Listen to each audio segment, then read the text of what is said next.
সন্তানকে পড়তে বসানোর আগে একটি দোয়া তিনবার করে মাথায় ফু দিন। সন্তানের পড়া মুখস্থ থাকবে এবং পড়া সে ভুলবে না, পড়া মনে রাখতে পারবে।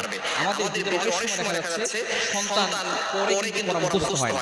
এই বিষয়ে আমাদের কিছু খেয়াল রাখা দরকার যে সন্তান কিভাবে পড়তেছে এই বিষয়গুলো তাকে বলে দেওয়া এবং বিশেষ করে কোন সময়টা পড়তেছে এই বিষয়টা খেয়াল করা। আমরা দেখা যাচ্ছে সন্তানকে এমনভাবে পড়ালেখার চাপ দিই রাত 12টা 1টা 2টা পর্যন্ত অনেক সময় পড়াশোনা করে। এটা কিন্তু ঠিক নয়। দেখবেন যারা হাফেজ হয়, হেফজ যারা পড়ে তারা কিন্তু দেখা যাচ্ছে 10টার দিকে 11টার দিকে ঘুমিয়ে যায়, শেষ রাতে তাড়াতাড়ি উঠে, তারা তাহাজ্জুদের নামাজ পড়ে।